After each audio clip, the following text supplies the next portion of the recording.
Hello, everyone, and happy Friday to you. It's great to be here with you. I know you're usually here to see In the Loop, but today we're bringing a special episode of Level Up Live. So join us. It is wonderful to have you here. And if you're joining me on the replay, thanks so much for taking the time to be here as well. Let's get started. Welcome to Level Up with Winnie Sun.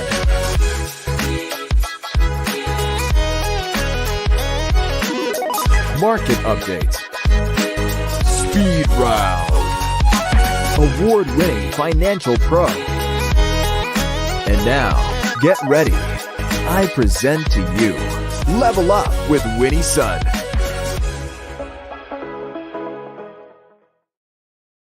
Hello, friends, and happy Friday to you. I am Winnie Sun, your host and award winning financial pro, a Forbes contributor, and a CNBC council member. And I'm delighted to end the week with those of you joining me live. And I see a lot of familiar faces. So thanks so much for being here.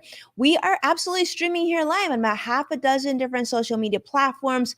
So jump in, introduce yourself, and let me know what you're looking for to the weekend. All right. For those of you who are brand new to the show, this is how we kick it off. We like to start and tell you where the market is currently. Now, I wish it was like sort of a cheerier story, but it's not all bad. The Dow is currently up 85 points, right? We like that. The Nasdaq's currently down about 70 and the S&P 500 also down 5. But the day's not over. We still have quite a few hours before the stock market is closed. So there's still hope that things will get a little bit better. But why is the market sort of taking on a mixed reaction? Well, to answer that is you have to kind of deep dive into the data that's coming out about inflation. We've talked about that subject for quite a few weeks now, if not months. The question of inflation, you know what that is like things just costing way more than they should. We talked about streaming prices going up like close to 20% yesterday. A lot of things that you and I pay for on a day-to-day basis. Maybe you have kids going back to school. Maybe you're getting a little sticker shock of just how much things are costing compared to just a few years ago.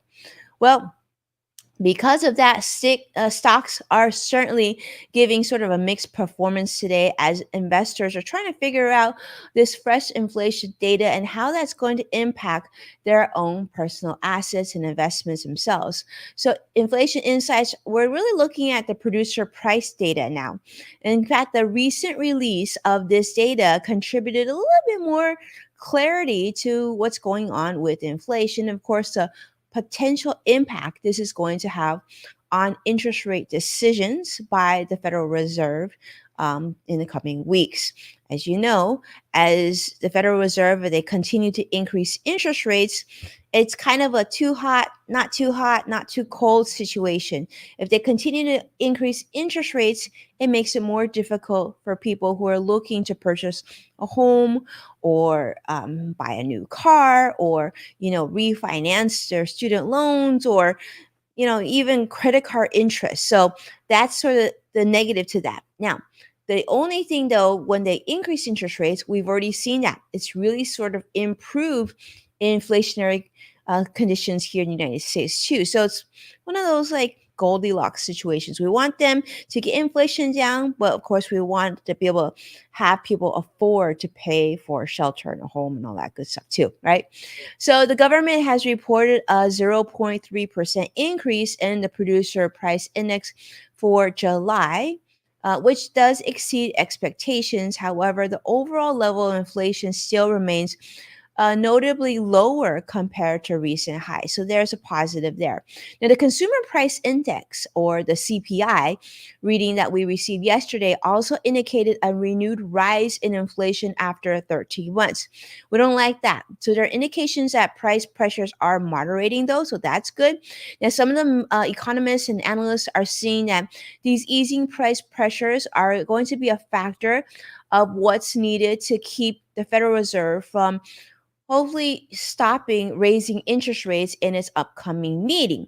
Now, whether that will take place, we don't know. Sort of a lot of people are saying that, okay, so inflation concerns are getting a little bit more muted, but we still have work to do because inflation is still much higher Then historical levels are levels that we like to see, which is sort of like in that 2, 3, at the most 4% range, right? I think we can all agree we would like the cost of goods to slow down because it's just getting out of control. It's getting out of control.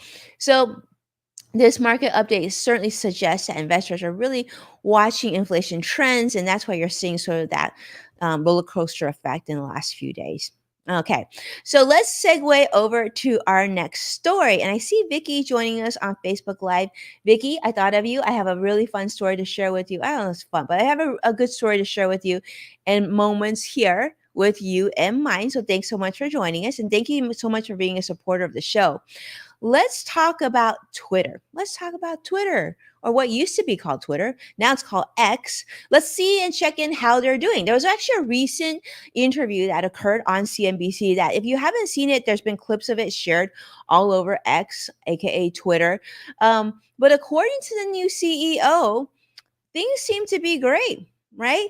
So the new CEO of Twitter is no longer Elon Musk. It's now Linda Yaccarino. Now, she explained to CNBC the rationale behind getting rid of the Twitter branding and the Twitter bird. And she actually cited that owner Elon Musk's vision for the app is to transform it into what they call X, or the everything app. Let's be honest. If you travel to Asia, you're very familiar with WeChat. It feels like they're trying to go in that direction. So we're talking about evolution, transformation. Um, Yacarino mentioned during the interview that since Elon Musk taking over the platform, it's really sort of evolved into long form video and articles, and they brought new features such as subscription options for creators and video chat calls without you even having to share your phone number. Once again, feels very familiar to some of the other platforms that we've used, right?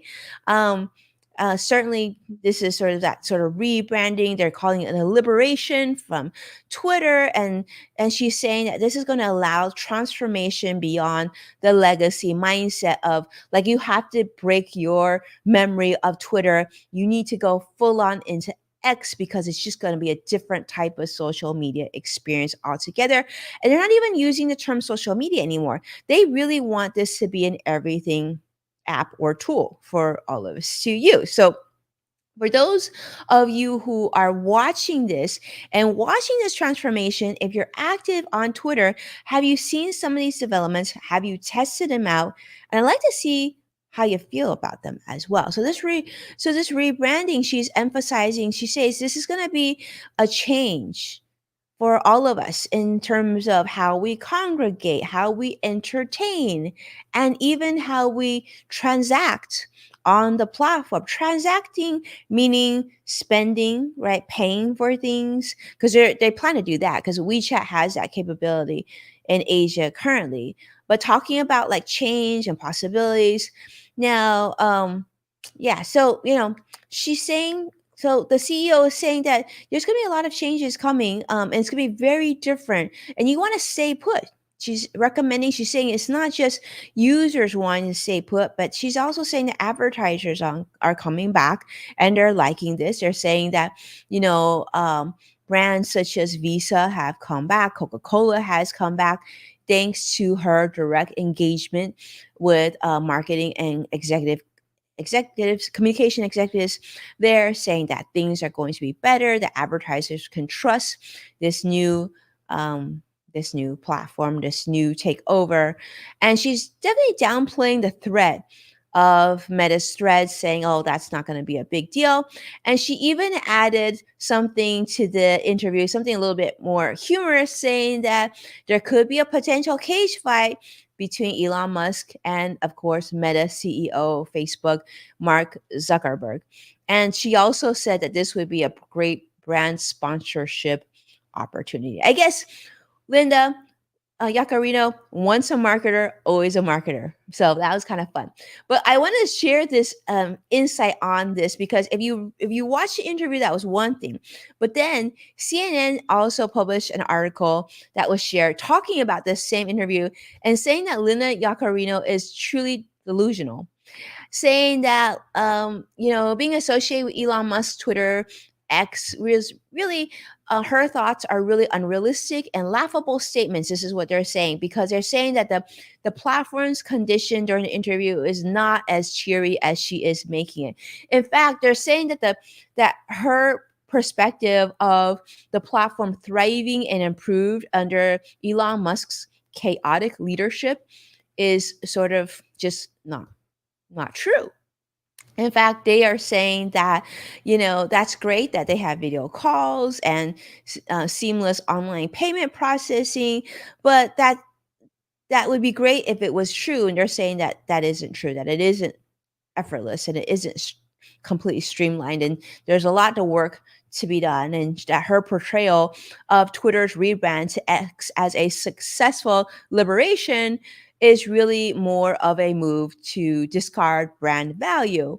And they're also saying that Linda Yaccarino actually said in her interview that 99.9% of the content on the new Twitter X platform is healthy, but it's safer than it was a year ago. However, they noted that studies from various organizations show that hate speech and extremist content has actually increased under Elon Musk's tenure. So maybe it's great in theory, but I guess they're saying that that's actually not the case because Musk has welcomed back white nationalists, conspiracy theorists, extremists, and this has led to even more negative content. And in fact, Musk's endorsement and boosting of conspiracy theories have actually contributed to this environment. So they're saying that Musk's removal of many content moderation staffers, inconsistent enforcement of content moderation rules have just added to more X or Twitter problems, and things are definitely not getting better. In fact, they even shared more information about how Musk has smeared journalists and news organizations. And he's actually even, many of you know, stripped many users of their verified status, making it something that you can buy, which creates a blend of truth and misinformation on the platform. And just, yeah. So saying that, well, Linda Yaccarino's optimistic claims are great in theory, that truly there's so many other issues and so many content moderation issues that it's far from the cheery picture that she is sharing. So I'm curious how you feel. Who do you think is right? Do you think that in fact things are getting better? Do you think in fact things are not getting better? Or do you think it's a little of both?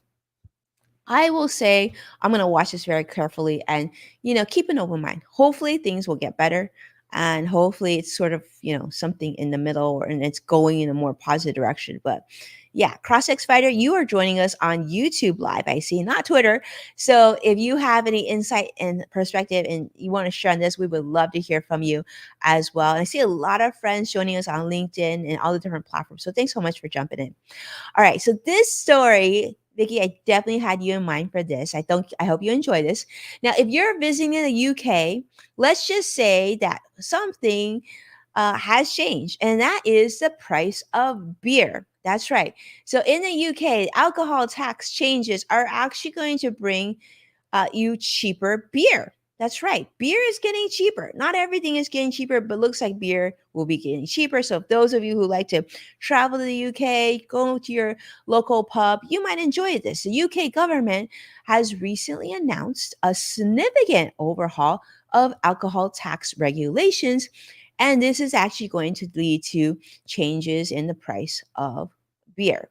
Now, it's also going to impact other prices as well, but not all to the benefit. In fact, alcoholic beverages will now be taxed based on, get this, the alcohol by volume levels, or ABV for short. So I guess the more alcohol it has in your product, the more expensive it's going to cost. and the lower, the less expensive it's going to cost. So, for those of you who are very budget conscious, does that mean that you will now be drinking things that have less or lower levels of alcohol, or maybe just no alcohol at all, so you don't have to pay this tax? I feel like it's a way for the tax officials in the UK to pretty much say like they're encouraging you to consume less alcohol levels. But not only that, it kind of reminds me of here in the United States, right? If you have if you're a business owner and you own a regular vehicle, regular car, right? And you're using it for business purposes, well, well, you might not get the full tax benefit of, being able to write off your car for your business purposes. But if your car is over, like, say, 6,000 pounds, well, then it might be considered a commercial vehicle, or like a truck, like that type of like bigger vehicle, and you might get a bigger tax benefit. So what happened was a lot of car manufacturers were really smart about this aspect, and they just made sure that their vehicle was over the 6,000 pounds. So you actually saw a lot of SUVs and cars that were like 6,003 pounds, 6,002 pounds, 6,015 pounds, like just over that threshold. So I'm wondering if the same will happen here in the UK, where they'll make sure that the alcohol level is like just close enough down below so it's cheaper.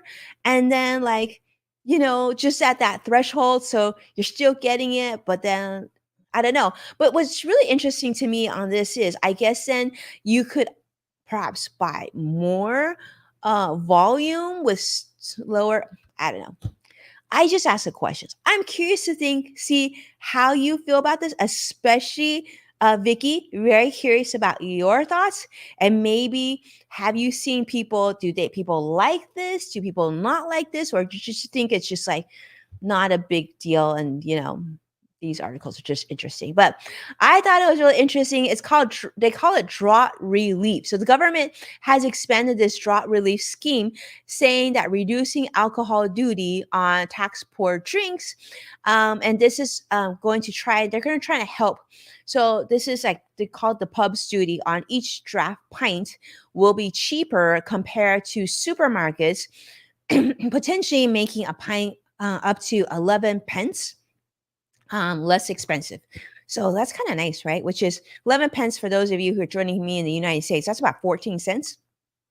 So, it's supposed to be a boost for pubs so that you will then go to pubs. And so the change is part of the government's Brexit Pubs Guarantee to support struggling pubs facing competition from supermarkets, because we know during the early years of the pandemic, a lot of people like stopped going to pubs. Or here we would call them bars, and then they would go to the supermarket to save some money. But now they're trying to change that to make pubs more competitive and attractive to customers. I'm sure that's also advantageous for tourists to come, right, as well, giving them that discount as well. And so giving some relief to the industry, which was grappling with a lot of challenges. So as you know, pubs were facing a lot of difficulties due to the higher costs and lower customer turnout caused by inflation, rising living expenses, the pandemic coming. So these are ways that you're trying to get things helped for people to just come back to supporting these local businesses. Now, some drinks, including stronger wines, we know whiskey and whatnot, they could actually become more expensive due to the increased taxes under the new law. So just keep that in mind. In fact, the Scotch Whisky Association is reporting to be not very happy and expressed some concerns. But a local bartender was interviewed for their story, and they just said, yeah, so the price drop is definitely notable, and they think that this could be cost effective of drinks, could actually help his local pub. And so it's, yeah, wait and see. Just wait and see. All right. So I know, poor Scotland again. That's what Vicky is saying. Okay, let's go on to my last story. This story I think Sadiq, Joshua, I think all of you will enjoy. This was within the loop in mind. We do miss Greg today, but Greg's coming back next week, and we have a new date that will fit with his schedule. So I'll update you next week on that as well. So I'll tell you on Tuesday. So definitely tune in on Tuesday. But this is what I want to share with you. Um, if you're going to San Francisco, like now across the pond, if you're going to San Francisco here in beautiful California, let's just say, maybe you're taking an Uber or maybe you're going to take a taxi. Well, here's another option for you. How about a driverless taxi in San Francisco? Yeah. I actually want to try this out. I'm going to tell you, I think I want to try this out. Because let me just put this in preference, right? And San Francisco does have a lot of people. It's not, I don't think you're going to go like super, super fast. And you're not going to go as slow as in New York City, where literally things are bumper to bumper if you're driving in your Times Square. But here's the thing, in San Francisco, this is the new thing. Regulatory approval for driverless taxis has taken place this week. California regulators have just granted approval for these robot taxi companies. So Cruise and Waymo, these are two companies that operate their driverless cars 24/7 now in San Francisco. And they can now charge passengers for their services. This follows a vote by the California Public Utilities Commission, which oversees self-driving cars in California. Let me tell you, I was like a little skeptical when I first read this article, but follow me here because I think this might open your mind. You might actually be open to this idea too. This decision was reached after they had like over 6 hours of public comment from both people who absolutely hated this idea and people who supported the idea.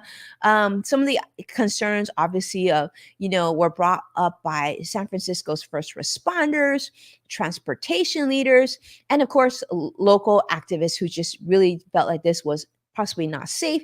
And of course, do we want more technology? Some people just don't want this route. And also, this is creating a lot of competition to traditional taxi drivers as well. But the approval will now allow residents and visitors to pay for rides in driverless taxis and introduces automated competition to traditional like Uber and Lyft and taxi cabs. But they're saying like this is going to be because this isn't something brand new. I want to share with you. So Cruise, one of the companies gets approved for this. They were already allowed to do overnight rides from 10 p.m. to 6 a.m. And Waymo could only charge fares for rides where they had human drivers. But with this approval, both these companies now can have 24/7 access to San Francisco streets. Now, some of the concerns, of course, are saying that, we already have so much congestion? Is this actually going to be a good thing? And like, will this block emergency responders? But supporters of the technology are saying like, actually, these driverless cars drive more defensively than human drivers. And if you've been to San Francisco and you've been in New York and you've been in many other like these very congested cities, you might actually prefer to have a robot driving the car because road rage is a big thing. I've actually witnessed this several times in New York, walking on the sidewalk and seeing these people go crazy and like yelling at you. It's a little scary. So robot cars to me may not be a bad thing. In fact, let me share this with you. The company Cruise reported that no fatalities or life-threatening injuries have occurred out of 3 million driverless miles. 3 million miles. That's a lot of rides. I mean, that's pretty good because I think we know that drivers cause a lot of accidents. So I don't know. I think in places that there's heavy congestion, a lot of parts of Asia, San Francisco, New York, having these automated cars actually could be beneficial. We'll wait and see. I don't know. I'm curious to see how you feel. Vicky is saying definitely must try. Um, yeah, so I'm curious to see what you think. I see someone on YouTube can't see the video. Hopefully you can see the video. If not, you can definitely do the replay because we do keep it on YouTube afterwards. All right. So before I let you go, let's check back in the market and see how we're doing. So the Dow Jones is still up, but now they've fallen quite a bit. They're up 18 points, so they're hanging in there. The NASDAQ is currently, Nasdaq's down 100 points, my friends. Ugh, not good. Overnight 100 points. S&P 500 also down 13 points. So we'll see. We'll see if the Dow can continue to hold positive, but I don't know. Given what's happening with Nasdaq, that might not be the case. But there's a few more hours left for the market, so hopefully, fingers crossed, we'll end in a positive state. But otherwise, we'll see you again next week, right? We'll bring our show. Show will be back on Tuesday. Thank you so much for being here and for being an amazing audience as always and joining us on Level Up Live. If you found this video helpful, don't forget to hit that subscribe button so you can keep updated. And of course, you can find full episodes of Level Up with Winnie Sun on NASDAQ, Amazon Fire, Samsung, LG, Roku, and many other streaming platforms. And for more insightful content, make sure to check out Yes Factor with Winnie Sons on Apple Podcasts and the LinkedIn Podcast Network. With that said, have an amazing weekend. I truly appreciate you. I can't wait to see you again next week. Thank you so much for sharing on social media. Make sure to tag at Winnie Sun so I can properly thank you. All right, take care. Bye bye now.